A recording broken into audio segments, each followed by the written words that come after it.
Hi, my name is David. You're listening to the Rated R Show, and I will be telling you later about our upcoming VR game, Elemental Combat. Psst, Jolly. Psst, Jolly, you there?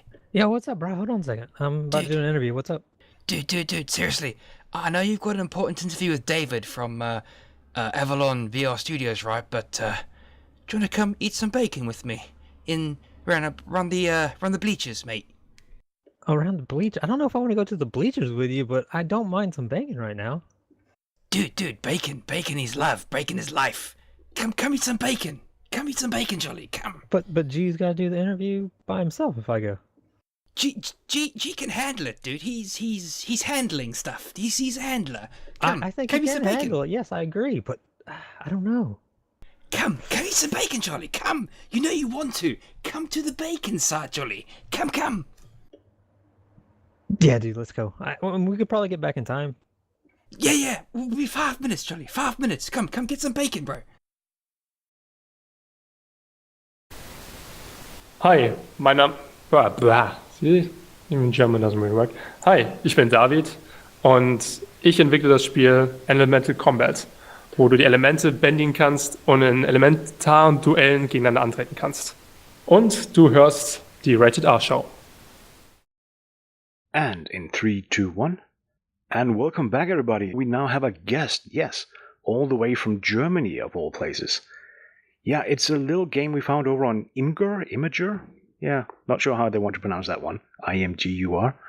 But it's where you pretend that you can throw elements around, fire, water, etc. Sounds a little bit familiar. But I guess everybody say hi to David. Hey guys, hey Nate, thanks for having me. Yeah, my name is David. I'm from the AVRLON VR studio, and we develop Elemental Combat, where you can actually master the elements and engage in elemental duels. See, that alone just sounds awesome, but let me just check. When you say elements, it's just the 4 traditional ones, right? What? Elements? What? When you say elements, it's just the 4 traditional ones: air, water, earth, fire? At the moment, yes, but in the future we want to expand on this, yes. Ooh, because, yeah. Sorry, I'm a Star Trek nerd. I remember one Star Trek episode where they went, different elements, and it got really weird. Good. Yeah. So it's a VR game, as far as, it's right there in your name. AVRLON VR. How, I gotta ask, how do you make elements in a VR game? What are the mechanics for saying, I want water, and I want to make that person over there wet? Yeah, exactly. So we started out with, okay, how can you actually use the new technology VR to its full extent? And we saw a lot of companies they just used very traditional games and just put a VR view on this. So we really wanted to make use of the freedom now you have with your actual movements, with your hand movements and your body movements. So we actually say that depending on the movements, if you do a very action-based movement, like a Kung Fu movement, you will have like fire, like the fire element. If you do more like Tai Chi movements, more fluid movements, you will have like water attacks and abilities. So basically, it's all about your movements, and with these movements, we are tracking this in 3-dimensional space, and then we translate this with our own software into the different abilities like fire, air, earth, and water, and yeah. So the game is basically recognizing the set of moves you're doing and translates that into what element and what kind of product you're making, whether it's a wall of earth or a ball that you can throw, a rock that you can throw at the enemy. Exactly. So it really depends on your movements and how well you also execute these movements. So it's not something you will pick up and know, okay, I immediately know all the movements. So there's some training involved. So you actually need to get in there, train your movements, and perfect your fighting style. But also all the elements will like have a different feel to them. So the water will be like set more fluid, and air, for example, will be way more faster. We will have a way faster play style. So every player can somehow like find its own style and just use the elements and the abilities and tactics and attacks that suit the player style. Well, then now you're getting me a little bit confused because, it's a video game. Do I have to spend 10 years learning Tai Chi? So Hopefully not. So the movements we use right now are pretty easily copyable. And what we can also do, the machine and the game will learn based on your movements. So if you do a certain type of movement, and everyone has a different style. So we're gonna make it adaptable to the kind of movements you do. So you don't have to be like a Tai Chi master, but you at least have to remember the movements that are like related to this attack. Okay, no, I would say that's fair enough. As long as newbies have a chance. Yeah, like newbies will always have a chance. Like our whole game design is focused on this, that you don't need to like spend like 1,000 hours to actually play the game, and then like if you're new to the game, you're just getting crushed the whole time. So we have game mechanics in this to prevent this. But you still need to train. If you really want to be good and you want to be on top of the game, then you really need to train. Like in every other like competitive game, you need to actually learn how to aim, learn how to execute the things. And this is like our goal. We want the game is like easy to learn, but hard to master. That's a good goal. Definitely, too many games start either too high or have too high or too steep a learning curve. Some of us have played EVE Online, for example. Yikes. Mm-hmm. I want to get back to that in a moment, but you already said it kind of will be playing against other people, i.e. I'll be throwing rocks, fireballs, what have you, at somebody else, like a real player, or just NPCs. Yeah, so our core, like we are very competitive players, so our main core of the game will be the multiplayer. So you will be able to actually fight against your friends and see who's like the better elemental master. But we also have a single player element in this, so you can also like train your tactics, train your strategies against an NPC, and progress as well through several levels in this, and you can unlock new abilities through the single player as well. So it's going to be a combination of both, because you don't always want to fight against other people, but this will still be like the main goal of the game, to make like a competitive VR game. Getting into that, first the single player part, because I was on your website. You already have the lore behind the game written, like little chapters with storytelling, what's going on, who's what, and what all the temples that we're seeing in the clips. Mm-hmm. That's kind of nice, because I see a lot of these, we're a VR game, you have to fight against another person, throwing things or kicking balls, etc. But where there's no really story behind it, it's just you, the other person, fight. Having a story in these games, I think, is a good thing. Might be my preferences, I just really like there to be a story, but an excuse at least for why am I dousing that person in water and then trying to light him on fire. Nick, can you repeat this question again? Or was it just a statement? Sorry, just a statement that, yeah, I like the idea that there is an excuse for why I'm hurting the person on the other end. Yeah, there will definitely be some reason for you to be. So like the whole idea is all about this elemental tournament, right? So where people come together to fight, to be to basically beat the next elemental master, to be chosen as well in the sort of high echelons of this brotherhood and of this society that lives within the ruling mountains. And it's like a parallel society is to our real society. So actually the whole game takes place in China. And so we take a little trick from like what you know in the Harry Potter universe, for example, that you have like a parallel society, but still linked to our world. But they have like their own rules and their own conventions and their own hierarchy and everything. So this is what we do with these temples, and also what's being described very much detail in the lore. Okay, well, what I've seen so far then is this tournament is you fight one person and the winner moves forward, the other person sounds like he gets his skull crushed. Are you sticking to that one versus one? For the single player, we might even extend this. Right now, for the multiplayer, this is the game mode we go for, just because of the numbers right now for virtual reality. So just to avoid long waiting times for players, because the concurrent players in VR, the numbers are pretty low right now. So in order to avoid long waiting times, we decided to go for this 1v1 fights. But in the future, we want to pump this up. And we also see that for the single player, it's definitely possible that we go against a 1v2, 1v3, definitely. So this is something we still have to test how this feels and how much fun this will be. But it's something we can extend in the future.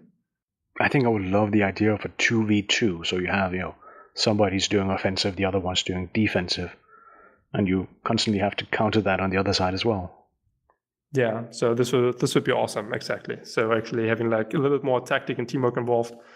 Yeah, this is something we're looking forward to. So hopefully when the numbers of VR players actually rising to like a level where it makes sense to put some 2v2 in there, then we will definitely do this. Yeah, because it is a little bit of a risk.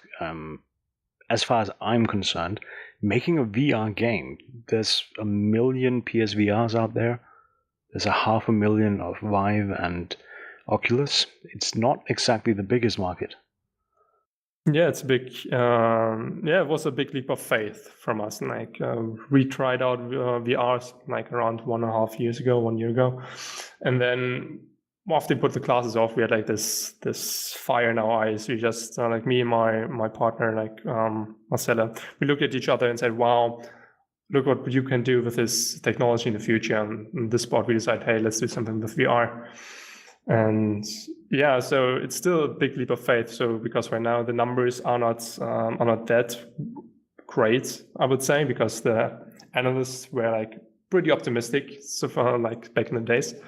But we still believe that it's just a matter of time to be actually to be like the breakthroughs. Like it changes gaming in such an immense like level that we're going to see it in the future, definitely. So for us, it's just now developing this game, learn as much as possible, and then iterate on this and making new games. And at one point, VR will be big enough that it's actually like really worth it, and we have a proper return on investment in this. Yeah, because you kind of touched on something interesting there, that it is a really big leap forward, or at least in some direction, for gaming. It changes gaming in such a fundamental way. But that's also what's holding it back, because people are really used to just having either mouse, keyboard, and a flat screen, or a controller and a flat screen. Yeah, now you see actually, what's for me very interesting is that you get closer to real sports now. So this actually could mean that you can actually get more mainstream with this whole thing, because now actually people have to move and you actually see proper movements in this. Like I'm a big League of Legends fan. At the same time, I don't think you can get to this mainstream level of competitive sports like football, because you don't really see this actual movements of people. So, but with VR, you can get like this interesting overlay of like virtual sports and like doing actually things in the real world. So this is going to be a very interesting level. And I'm very interested to see how this will develop in the future and to what crazy new sports we're going to develop with this, with like virtual reality and sports. Yeah, one I've seen, and I'm sorry to say it looks a little bit, it's not like your game, but it seems to share a little bit. Project Spark, well, now that it's about to release, Spark, where you throw frisbees at the other person. It's it's getting to that. Now we can start talking about sport. I know people like esport is a sport, and yes, you have to actually train, and you have to be in good condition. You can't be the person sitting and eating Cheetos in your basement. But seeing these games, these VR games coming out, where you have to move, you have to actually train, and you have to make all the movements correctly, now we can start talking about something closer to sports. Yeah, definitely. I think it's going to be even more interesting at one point, because you imagine you watch soccer or football for the Europeans, and you actually have fire effects, explosions left and right, and amazing just graphical effects have in the real world. And like everyone who tried out VR knows what I'm talking about when I say it's like so much more captivating, and the effects are way more impressive than in the real world. So it's really, really fascinating to see how this will develop. But is that then a direction you see your game move in, that people can actually play that as an e-sport or a VR sport?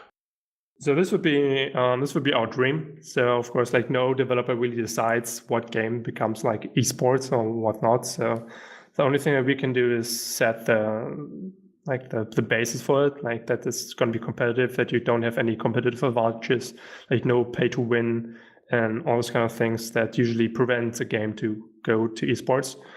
And yeah, so this is very much our dream to actually have people playing this game competitively all around the world, because it's just gonna also look awesome. You can also look at it because people are just punching forward and have fireballs coming from their fists, and it's like, I would watch this actually, but maybe I'm biased, but I would actually watch people shooting fireballs and hurling rocks at each other around an arena. I would actually sit down and watch that, because this is like a lot of action. Yeah, I guess that's, one of the pillars have to be, is it visually interesting and engaging? One of the things people hate about football in some areas is, there's a lot of people, but just one ball. It's not the most exciting thing.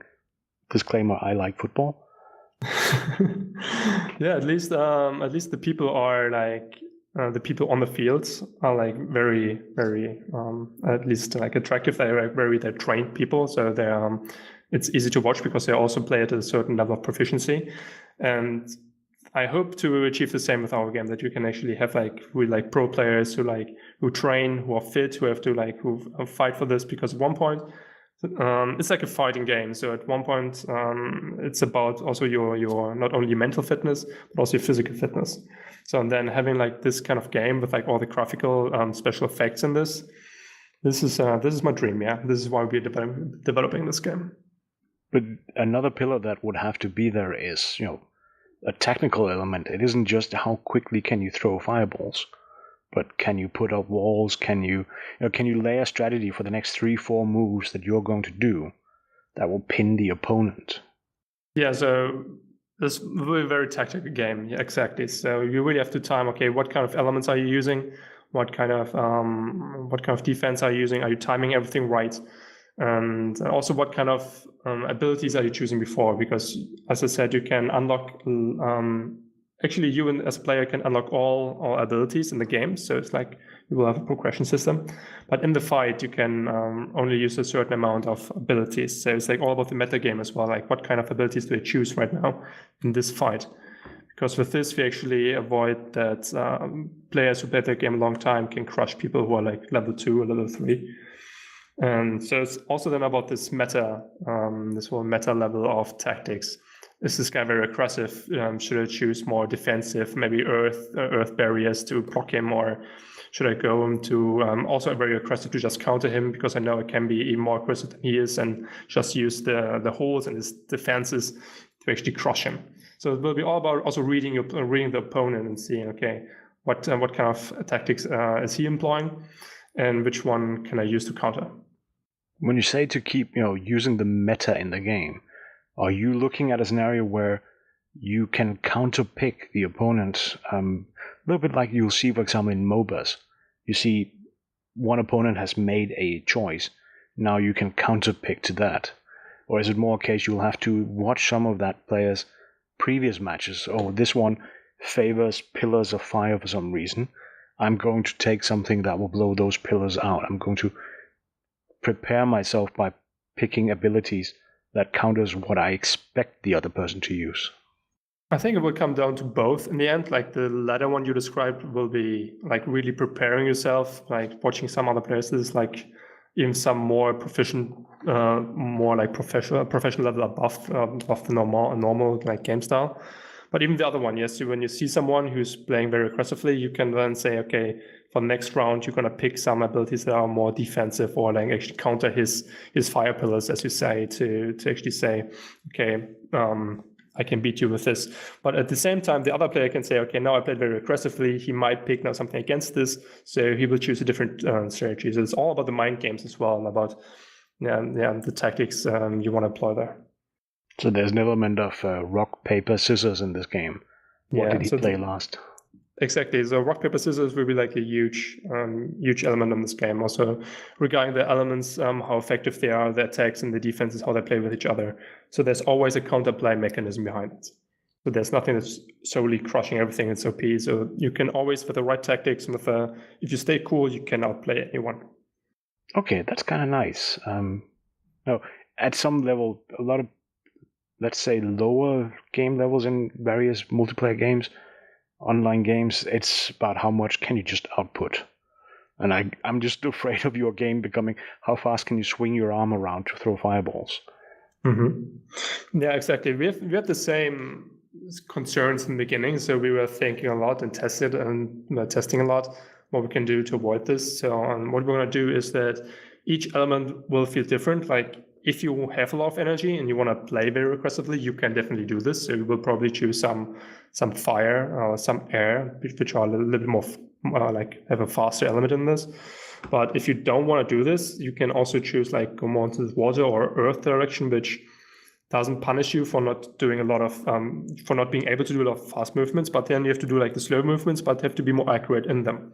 So it's always like this cost benefit of what you do. Do you do like a lot of fast movements, but then of course you have like less defenses, for example, or you go more for the slow movements, have a little more defenses, but don't have this high output of damage. So it's more like a damage over time thing. So this will be like a big element. And also we don't want people to just spam stuff and just do like just box forward for like 2 minutes and see, okay, who is exhausted first. No, you need tactics for this definitely. And you can beat someone who even is very fast just with like another strategy. Okay, that's kind of nice to hear, because that was my first concern when looking at the clips. I must say, one of the reasons why we pulled you in was looking at it was a clip you put up of Imgur, of a person playing it with just the biggest smile on her face as she was throwing something at an opponent. It looks like it's a lot of fun. That's required, I think. What's required? Having the need for putting some thought into the game. It's awesome. As I said, the clip up on Imgur looks like it's a lot of fun, but there also have to be some element of strategy, some element of thought into it. It's kind of nice to hear that you already thought about that. Yeah, so this is like this is a big thing, because we're like all like very competitive players. So we usually know, okay, what kind of we try to anticipate, because that's why we use sort of testing. But we try to anticipate what kind of tactics people could use to exploit certain mechanics in the game, and like just being very aggressive could be one, just spamming the other person. But so that's why we are playing around with like cooldowns or with like other elements, like a chi system. We still have to figure out if this actually works to diminish this and to actually give you the opportunity to actually do this if you want to, but also giving the other person to react to it and counter it. So this is like the whole vision for this game, giving the players the freedom, like actually the freedom to decide what to do and how to meld the elements to their will. Okay. Then it's an arena game. You're fighting the other person at the other end of a fairly large arena from looking from some of the pictures. Are we looking at some kind of mobility, locomotion, room scale movement, or are you just pretty much standing still in one place and throwing fireballs?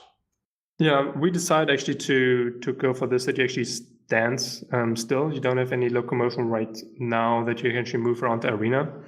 Because we saw this in other like Magic fighting games in VR, and in the end it just went down to like who can teleport like best. And we didn't want to make this like a game about teleportation, but more about a game who can actually it's about the tactics, about choosing the right elements and standing your ground. And also a big part of it was that we don't want people to get nauseous, like nausea or feel nausea in the game. So we felt that with a lot of locomotion system, people felt nauseous. And with the advantage of having like this more static fighting style, you totally eradicate any like nausea with this. So we didn't have anyone yet who actually complained about this. Everyone feels really good after the game, so no one feels dizzy or anything, which is like a big plus for us for actually going with this. In the future, we actually might choose like some abilities where you can use some locomotion, like push yourself up maybe on a pillar, and then you attack someone. Like you're standing on this massive pillar you erected, and you're shooting down from this pillar like fireballs to your enemy. So about this, we're thinking about and testing this out, how this feels. But no, actually, we won't be able to actually jump around the arena. So it's all about the tactics and strategies you apply. Well, that also sounds like it could be a risk-reward kind of thing. If you lift yourself up on a pillar to get an elevation against your opponent, then the opponent has the option of just beating down that pillar.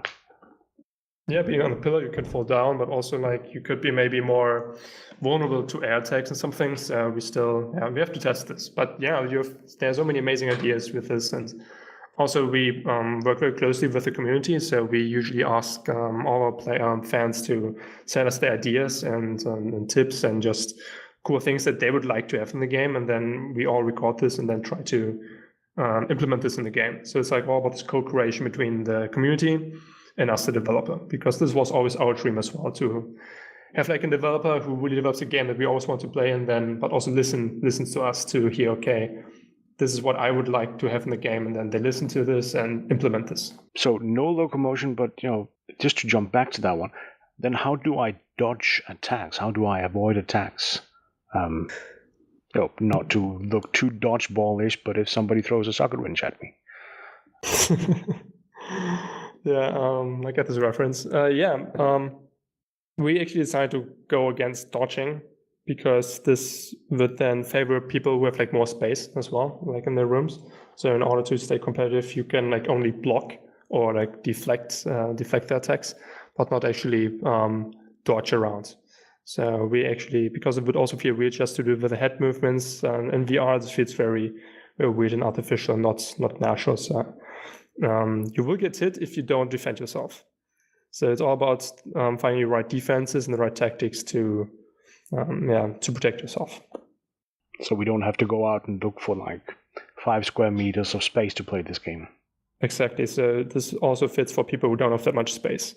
It is virtual reality, and we see on the clips that there's a pair of hands, rather disembodied, flying around. And there's an avatar, sorry for using that word, at the other end that we have to hit.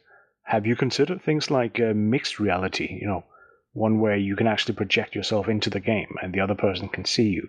Because it might be me, but being able to see my friends here at Bamster's getting hit by a fireball as opposed to just a doll, that would be very satisfying. Yeah, this would be really awesome, and this is something we also would like to have in the game as well in the future. Like right now, it's just for us the best cost benefit to just have like the very simple avatar there for the player representation. But in the future, of course, we want to go into more detail, have like proper body representation, maybe putting some arms in as well, although it still feels weird since you cannot track the elbows. So your elbows just doing some random stuff, it feels very weird in VR. But yeah, actually having a proper player, like if you have a proper player character in this would be awesome. But we don't have this right now, but this is something we would love to have in the future. It seems like one of those things, both the dodging and the mixed reality, that at some level, there's a fireball coming at you, you want to avoid it, but at the same time, when you throw the fireballs, you want to just know who it is hitting. It might just be me. I just like to see people getting hit by fireballs. Yeah, like you will, like we use right now some auto-targeting system, so your fireball always hits if the player doesn't defend. And yeah, so you can decide, okay, do I want to hit this on the enemy player or like an attack he's throwing at me?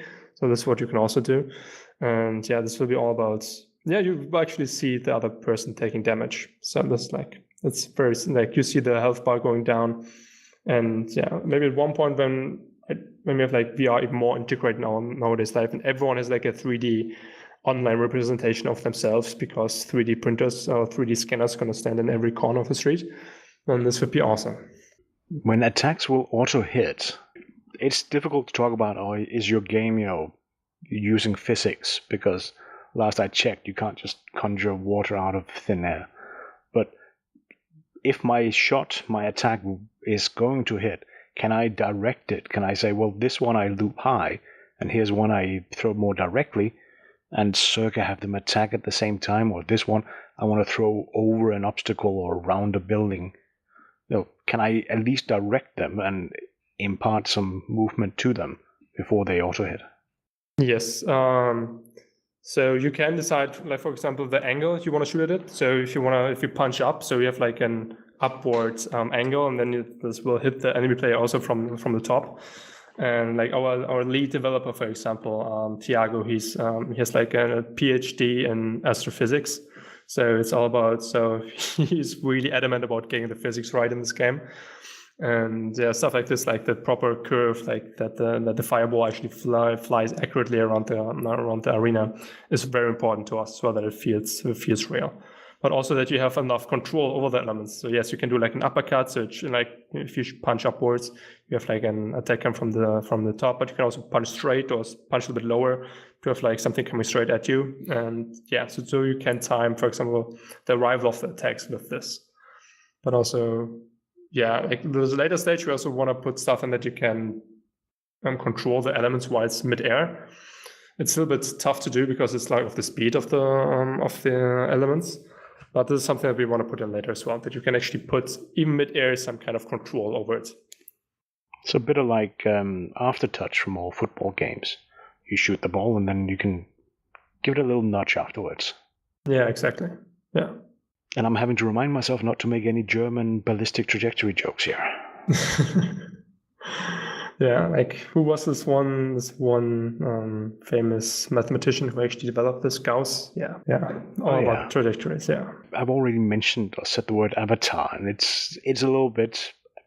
Is it fair enough to say there's some inspiration there? So I would say there's a lot of inspiration from a lot of different animes. So like Avatar, Naruto, Fullmetal Alchemist, they all play with the same idea that you actually have the power over the elements. So we are also just like having like superpowers. So like you see like in all other movies as well. And this is just a very powerful feeling. And this is something that we had since we were kids. We were all watching these TV shows and these movies, and we were like talking about myself. Like I'm just stood next to my TV for like 30 minutes, 20 minutes, and just try to emulate and try to copy what my heroes were doing on the screen. And like shooting the same fireballs and shooting the same kind of things around. This was always something in my mind would always try to do as well. But it didn't matter how long I tried, it never worked. And now actually through VR now we have the technology and now we have the possibility to actually do this kind of things. And the first time I actually shot a fireball around the arena, like I was so incredibly happy, like my heart was bursting from joy, just having fulfilled this childhood dream of like having power over the elements and just shooting stuff around in an arena. This was something I always wanted to do, and now it's possible. And this is something that I think is really powerful, and this is something that we also want to share with other people. Nice. I gotta ask, how many times have somebody tried your game, and the first time they throw like a fireball or a water ball, they shout Hadouken? If we get 10 cents for every time someone would do this, yeah, probably going to be pretty rich. But yeah, it feels just rewarding, right? It feels just doing this and this. And everyone has like a different feel to it. Like some people say Hadouken, some say shout some other things from some famous animes. And everyone sees what they want to see. And this is just beautiful because it just plays to a lot of childhood fantasies there together. Have you thought about having voice activation? We actually just talked about this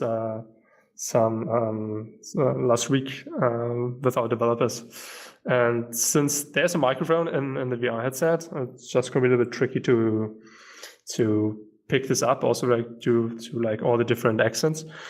And we were more thinking about like some kind of fire flame thrower kind of things, that you actually hold a flame in front of your face, then you blow it, and then actually you have like this massive cone of fire shooting at your enemy. So this was just something that we were playing around with, like on a concept level.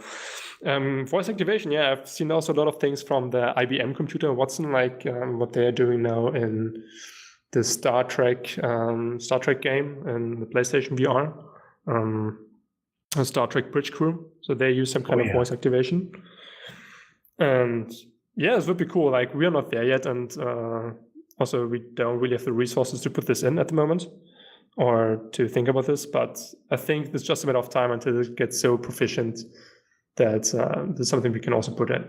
Also for kind of other games, if people want to do like a Harry Potter game or something, you can actually yell the spells out. This would be amazing. I would play that straight out.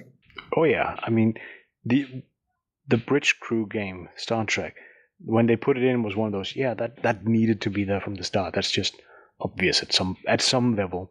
Even if you didn't think about it when you hear it, oh yeah, because that's the computer. But, I mean, you guys are tapping right into all those experiences from video games and from animes, etc., that people shout whatever it is they're targeting, whatever it is they're throwing you. You have to say, I'm making an attack, and here's the word that I have to shout, or the whole, in some cases, the litany of words. Yeah, it's not Leviosa, right? Yeah, so this is something actually what we want to get closer to, that is actually more about the movements, because the whole idea about the game is that you channel like your chakra and your chi through your body movements, and with the proper movements you actually channel your chi in the right directions, like others like in the fire, on the water, or whatever. So this is what we're going for. It's more about the body movements instead of actually shouting out what you do. It's like tennis, right? So people can shout out, so like yeah, after every hit of the ball, but everyone has like different style and everyone does something different. So it's more about the proper technique to execute the hit than what you yell afterwards. So here's a weird fact. Some tennis coaches will actually tell their players to scream or shout more when they hit the ball, purely to irritate the other player. Yeah, I can see this as a viable tactic, since tennis is also a lot of a very mind-focused game, so you need to be really in your right state of mind to stay focused. Yeah, you can irritate players with this. It came up during one of my training sessions. I just went, yeah, I'm not going to do that. That's just silly. Yeah, like it helps to like release some pressure, of course, like if you do this, but just to know the other person, I think it's not very good sportsmanship. Oh yeah, there is an element of that. I have a martial arts background. Again, one of the reasons why this thing looked a little bit interesting, and it is, you expel a lot of air when shouting, and you can use that to some degree enhance your movement, enhance the power behind a blow, behind a kick. So there is reasons behind it, but there is also a point where it just becomes, hi, I'm just shouting for the purpose of sounding like an idiot, so I irritate the other person. Exactly. But on martial arts, because I had to look this up, I'm not nerdy enough to watch all those animes. Apologies. But I remembered from the movie Avatar. I watched that one. And yeah, I know. I'm sorry. Yeah. But I noticed the movements they were doing. For example, waterbending was very much based on Tai Chi. And yeah, you took the same approach. Firebending was based on Northern Shaolin Kung Fu. Tai Chi is a lot about the upper body as doing the movements, and the legs being the grounding and what gives you locomotion around. Whereas Shaolin Kung Fu has a lot of agility and focus to some extent about legs, kicks, etc. Isn't that going to be difficult to replicate some level, to the extent that you are replicating it, if we only have hand controllers? Yeah, so all the leg fighting elements will, of course, be like a big thing that we cannot put in right now. In the future, when we have like proper foot tracking, this could be something we think we probably could implement in the future. But right now, we're just going to focus on all the kind of movements you can do with your arms, of course. But we're not that strict that we're just going to maybe stick to one fighting style, but maybe like a group of fighting styles to get also like a bigger variety of things. But even like all of those fighting styles is still pretty difficult for like an untrained player to actually copy this accurately, even like in VR, especially in VR, before having like no proper trainer next to you. So we're gonna probably go more for like the easier executable movements there, and which are somehow hand-based. Oh, and here I was waiting for somebody to do a roundhouse kick while wearing a headset and not being able to see their own furniture. Yeah, or cats that are moving through the playing area. Yes, this could be very painful. Sorry, I would just find that entertaining. But this is not something we really want to do. This is also one of the reasons we decided to go against locomotion system, is that we don't want people to jump into walls, because especially when it's competitive, people go to extreme lengths to win. And we don't want people to actually jump left and right in the play area. And once you're in VR, you totally lose your sense of where you are, or where you stand in the room, like immediately after like 10 seconds.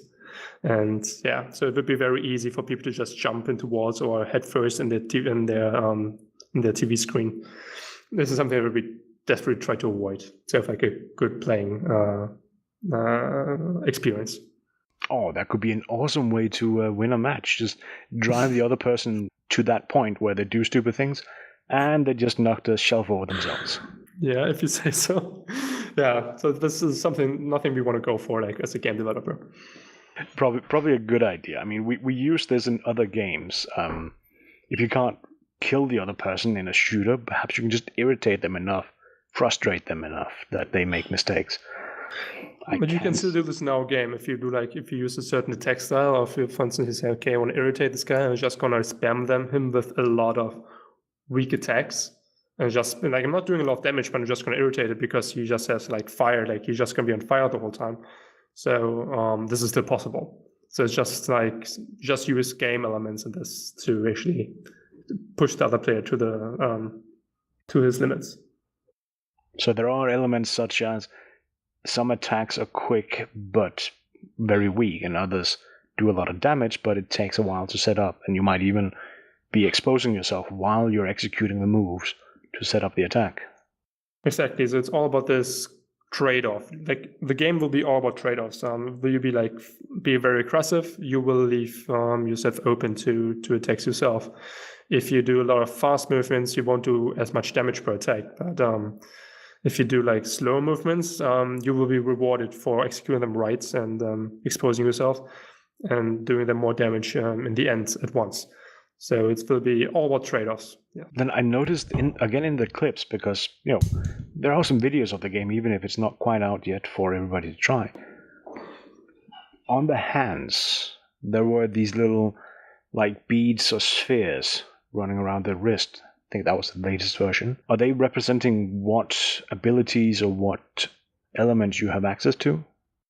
We use this right now, yes, to indicate what kind of, like, I would say, attunement you have at the moment. Like if you have the water attunement or like a fire attunement.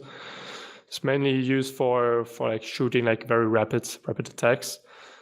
But this is nothing final in the game. We're actually thinking about removing them and just putting some kind of like, that you actually have to load them, and then once you have charged them, you can shoot like some attacks around.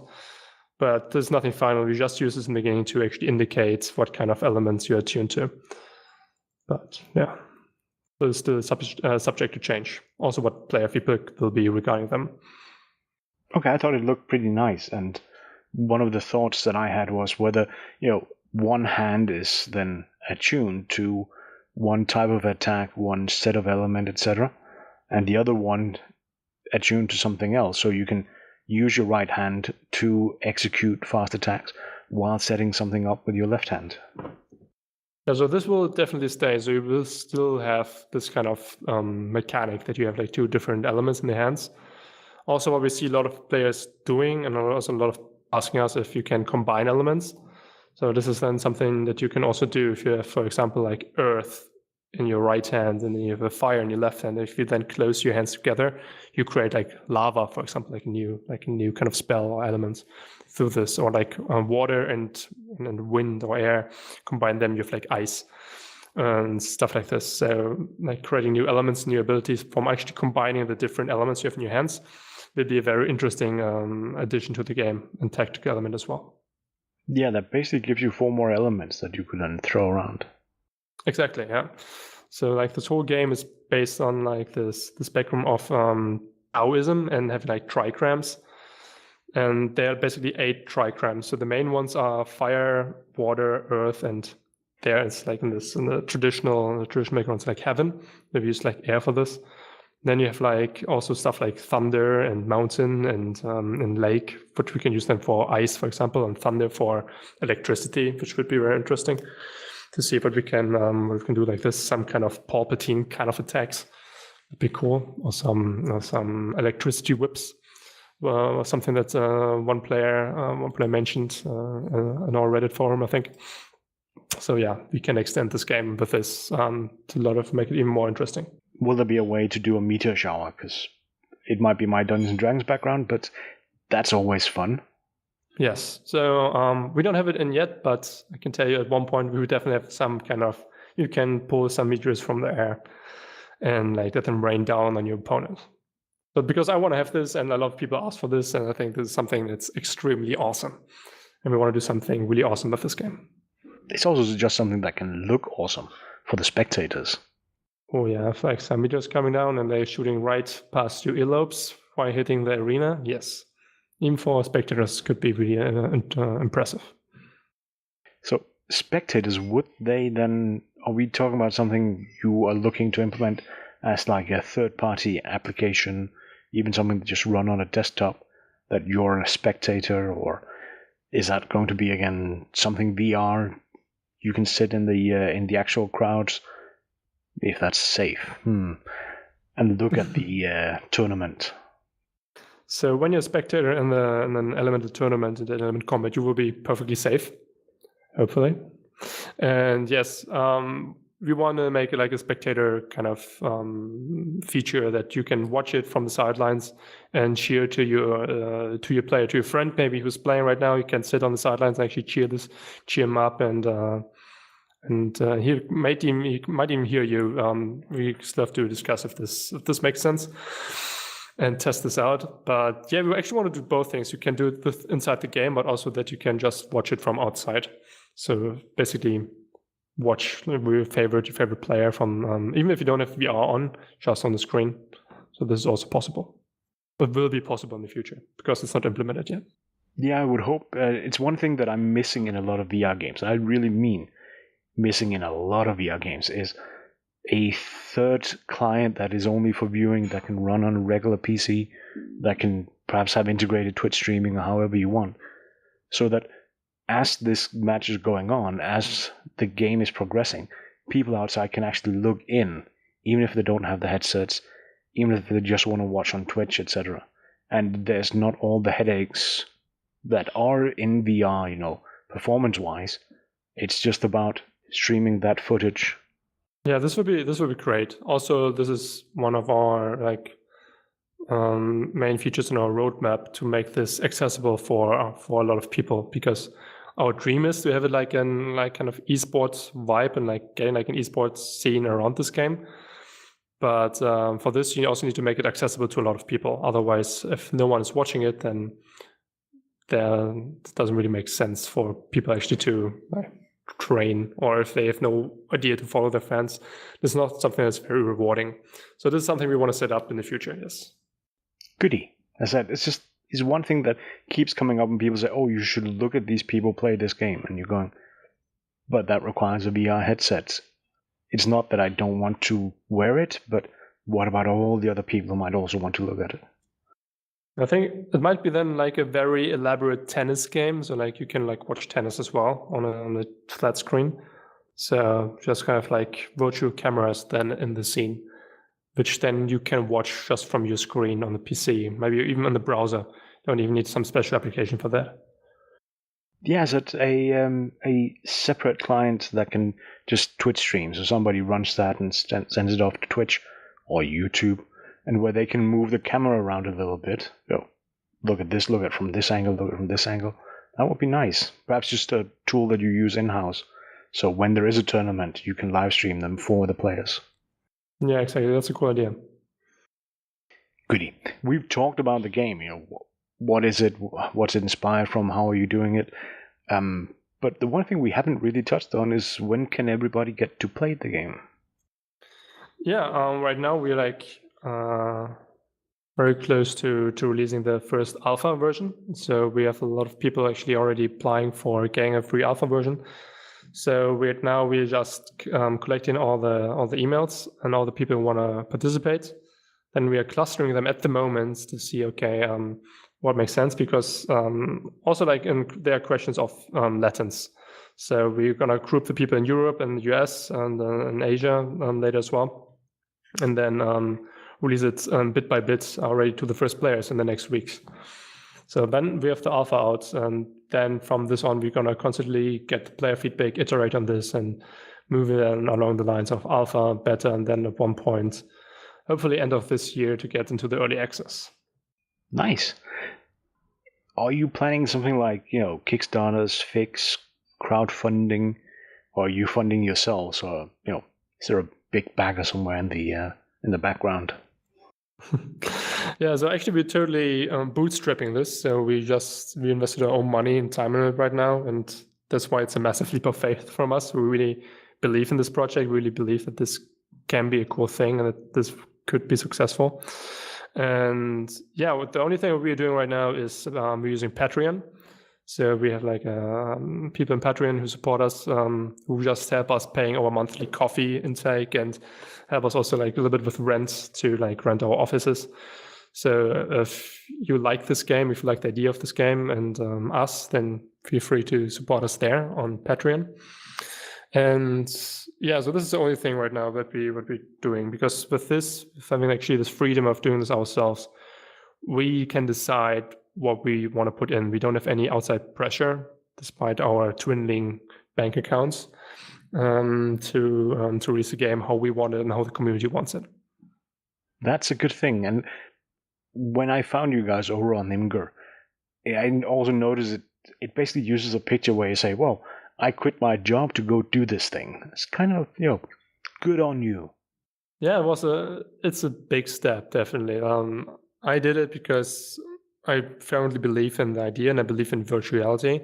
And I believe that my team is so skilled that we can pull this off. So like the core, like we started out with 3 people. And now we grew to 8 people, with people also like in Brazil and in the US, like doing the sound and writing and doing the art. So actually we're like for like a little indie studio with like no outside funding, we actually grew pretty quickly. And yeah, so we hope that with the early access we can get some money into like invest this into polishing the game further and investing this in making the infrastructure even better for the players, especially for the multiplayer. And yeah, so this is the main plan.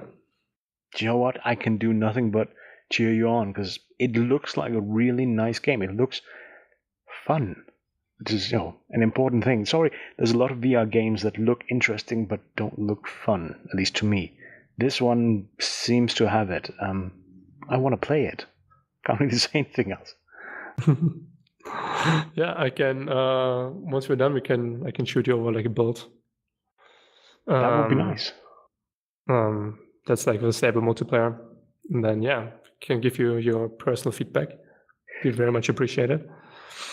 I still have to say it's still pre-alpha, so there's still going to be a lot of bugs and there's still going to be a lot of things that not work properly. But I hope to get the idea right now. I think is pretty set, and it feels already awesome just to pull out this earth from the ground and then punching it, and you feel so incredibly powerful. And this is just awesome. This is always what I wanted to have as a kid, and now it's finally here. Yeah, I would want to kick it. It's just... You can do like a kick punch at the same time. Yeah, probably.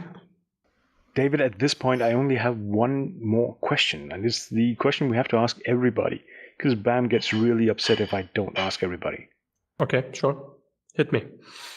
Okay, it's a bit weird, but in all its simplicity is, what kind of bacon do you like? How do you like your bacon? And what kind of beverage, and I'm assuming something German, do you want with your bacon? What beverage I like with my bacon? I usually like to get very creative with my bacon. I usually like to mix it with kind of other foods because it just adds a lot of very amazing flavors with it. I think my favorite bacon recipe is on top of like chicken. So basically you season your chicken, you put some parmesan on top of it, and then you wrap it up with bacon, and then you pan fry it. And with this you have like this amazing flavor of chicken, and then the melt and some of the bacon juices getting into the chicken, and it's just amazing. It's like a Jamie Oliver recipe I picked up. I can highly recommend it. And to this, I usually like to drink. What do I like to drink to this? Maybe very boring. I just like to drink water right now. Drink a lot of nice water, clean water. Very German, very boring. So that's stuff that we do. Okay, yeah, water's awesome. Good. Let's just stick to that. Water's good for you, people. Go out, drink some water. Yeah, stay hydrated. Drink your glass of water now. It's very good for you. And for once, it isn't a German saying, please mix your beer with Coke. That's too stereotypical. And I still have like a month or two for the Oktoberfest, so drinking water for preparation is good. It might be me, but you're in the wrong end of the country for Oktoberfest. Yeah, it's just a 5-hour drive, so it's fine. So this is totally worth it. It would be like even 10 hours would be totally worth it. You could have experienced this once in your life, staying with 8,000 strangers, together, drinking beer and singing songs. This is like a once in a lifetime experience. It's one of those things people should just do. Definitely. I recommend it, yeah. Just drink responsibly, but yeah, do this. Because you will meet a lot of amazing people, a lot of cool people. And everyone is just in a good mood, which is just really cool, really amazing. And there's the important message from both Avalon and from Bamsters. Drink responsibly. Yeah, I sign that. David, it was awesome having you on. As I said, this really looks like it could be a fun game, and I'm looking forward to it. Yeah, thanks for having me. It was a pleasure to be here, and it's a pleasure to talk about this project that starts to like finally take some kind of shape, and that people like it. So this is basically the biggest rewards you can have as a game developer, having like people being passionate about your game. This is something that made me actually go into the game industry in the first place. So yeah, it's great. Thanks for having me, and thanks for letting me talk about this game, Elemental Combat.